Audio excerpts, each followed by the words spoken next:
Have you ever been to a party that just kind of started to spin out of control? You arrive and it's kind of fun and it's hip, and you start to have like awkward conversations and social exchanges and things like that, and then you talk to somebody and they start to get boring, and you're just imagining the skin peeling back off of their face and the party turning into like a torture porn video where there's just blood.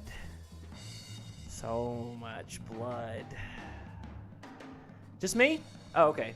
So today on Movies That Should Bang, I'd like to pitch for you the unholy union of The Invitation and Hellraiser.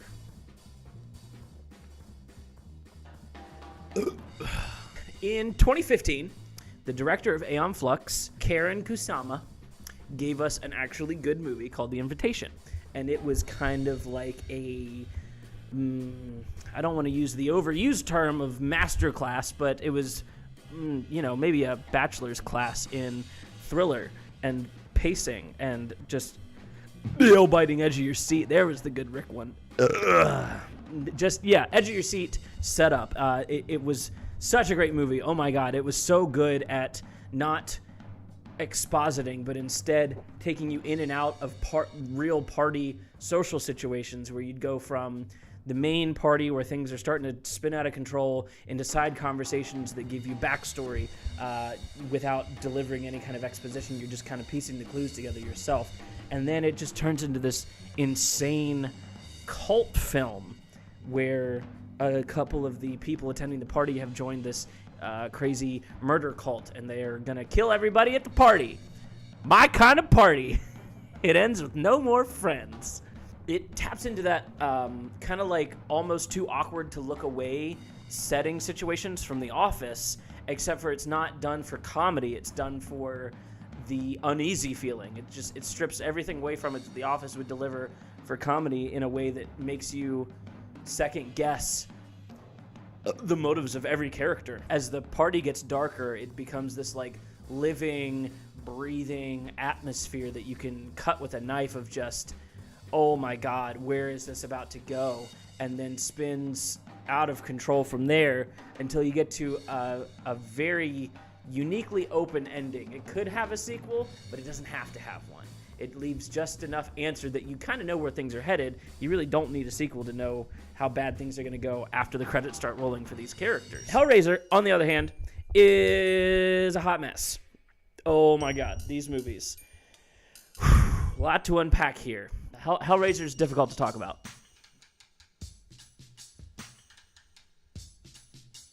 So there's 9 Hellraiser movies. 2 of them are good. The rest are pretty terrible. And I'm saying that as a Hellraiser fan. I've watched all of them. They're difficult to watch for 2 reasons. A, the subject matter is like sexual fourth dimensional torture porn, which as a pitch is kind of a class unto its own. I don't know of any other movies like Hellraiser. Maybe Cube Zero to some degree. Cube Zero is kind of like that. That's a unique reference, Seth. Why would you say that? With only 2 worth watching entries, this series tends to air That's right. ERR? That's a word. To err is human. That's ERR, right? It's not AIR. I'm pretty sure it's not, but also that could just be my brain refusing to accept it. To err is human, but also to error. This series tends to err more towards cult classic bad movies than it delivers on anything truly terrifying to behold. For the sake of this show, let's say The Invitation is having a special sleepover with the original Hellraiser, since general consensus says that's the best one, and I would tend to agree with general consensus there. This is a series built on over-the-top practical effect gore, which is a personal favorite of mine. The first time I watched Hellraiser, I think I was like 17 or 18. I was like younger, but it was way after the movies had come out, and the first time the skinned, flayed body is on screen, and I'm supposed to relate with that as the hero in some context, I'm going, What am I watching right now? It was fun. The first one's fun. So yeah, that's the one that we're gonna breed with the invitation here. So it's a film series built on torture porn, spousal abuse, practical effects, so much blood. Oh my God. There's just that was a good one. There's so much blood in these movies. The second one especially. There's a mattress scene that I probably can't add into this video because we'll get taken down. But there's like this is such a well-made thing as far as like what are the taboos of things we can put on film? What can we not show? And this movie was like, yep, we're gonna show that. We're gonna show skin dude's blood.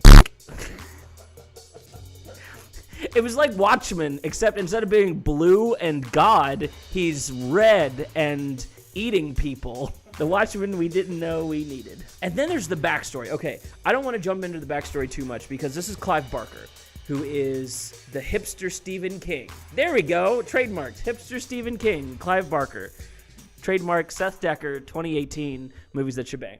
The backstory of this whole thing is that people looking for the ultimate sensual, violent, painful experience find these little puzzle boxes that allow them to tap into some other dimensional realm where Pinhead, you call him Hellraiser. I know you've called him Hellraiser before. His name is not Hellraiser. His name's Pinhead. It's like Frankenstein's monster. He's got a name, it's Pinhead. And there's other monsters as well, but they're all called Cenobites. And what if he had like a really like normal name? It's like, this is Rupert. What?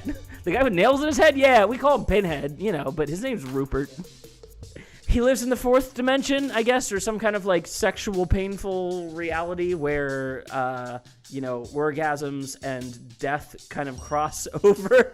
Is where the backstory is way more interesting than the movies ever bring out, which is okay with me because sometimes that's fun. Sometimes it's more fun to not know. And let's get into the banging part of this because I feel like I've gone on too long for what should be a 4-paragraph script.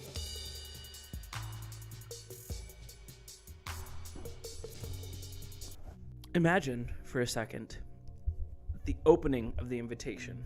A bunch of friends are getting together in some kind of California Hollywood Hills mansion estate with people they've not seen in a very long time. They walk in, they're chatting, they're kind of shooting the shit. There's appetizers laid out, maybe like spinach artichoke dip, macaroni bites, maybe something vegan. Don't know where I'm going with that. And the conversation kind of takes a spin towards the sexual with like a adult version of Spin the Bottle, where these friends that have all kind of probably hooked up in the past, who cares? They're all adults now, and they were teens when all this sexual tomfoolery happened. And they strike into a game that is very, very sexual, very like pulling up past affairs and flings and things like that. And you're 13, you're getting a little half chub watching this. You're like, oh, this is what it's like to be a grown-up, get to drink and do sexy things. And then someone brings up like BDSM or something, you know what I mean? They're like, oh, I like to be spanked raw. And you're like, my 13-year-old brain right here is like, that sounds good. They kind of break and they go into another room, and we get some exposition through action and dialogue where we find out a little bit more of the past. And then as they come into the other room, there's props. Props? Who brought props? Are we talking handcuffs and stuff like that? No. We're talking some like medieval flaying stuff. And from there, things start to get uncomfortable. And we find out that the couple that put on this little housewarming party, they're ambassadors for the Cenobites. They've found the puzzle box. They've been to that realm. They've had their eyelashes peeled back over the top of their head and their their toes paper cut between them, and I'm not good at that part. I'm sorry. I'm not the guy from Saw. I can't invent things without going like too extreme. Like for me, if you're gonna go violent, it's like the two bones in your forearm get pulled apart. That for me is like, nope, can't watch it. But that's not sexual. That's just gross. I can't do the sexy violence thing. But The Invitation can, especially if we mix it with Hellraiser. Oh yeah, that would be great. Like stick mics really close to the like peeling. Yeah, as they're peeling the skin. Can't do it. Oh no. Then the realization drops halfway through the movie. They're working for the Cenobites. Their goal is to pull new blood into this puzzle box realm, and the house is a trap.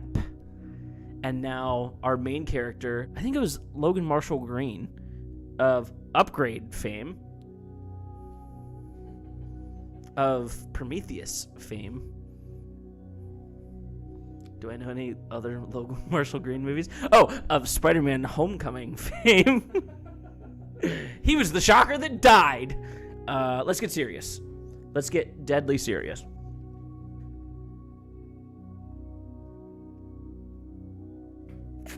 Essentially, what I want to do is reboot Hellraiser with a very grounded,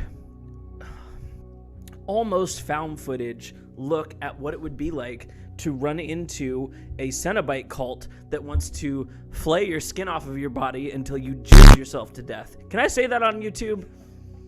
I don't care. I can't bring myself to suggest that you watch Hellraiser because of this video. Maybe watch like a gore reel from the movies, a monster reel maybe. By the fourth one, there's a dude that shoots DVDs out of his chest.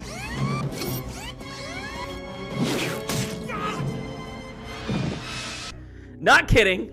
Not even kidding. Even a little. They tried to like 90 eyes the Hellraiser series with new Cenobites, and it was not good. Yeah, I can't recommend you watch all of these movies. That's a lot of time to commit to something that terrible.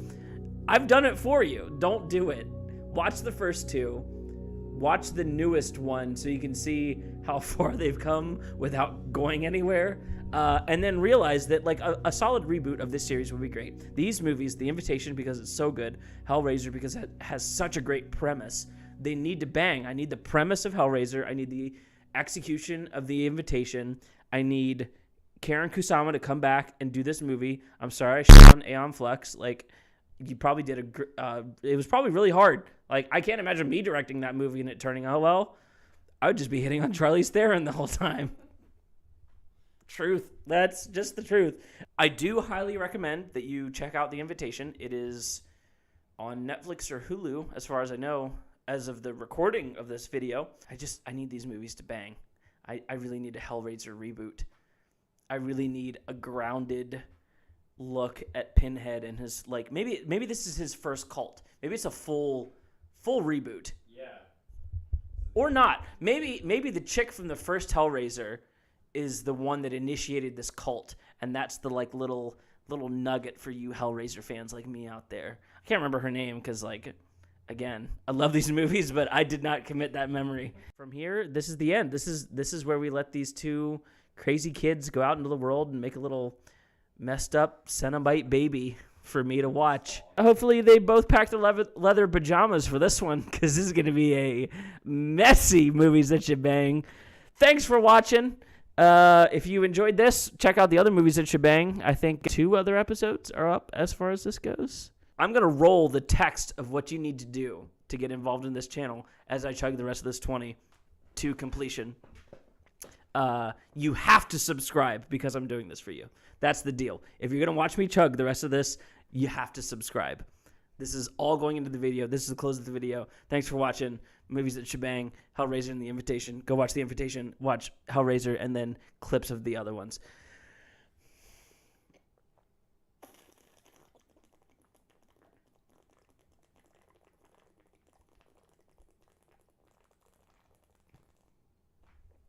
Ah, f*** you!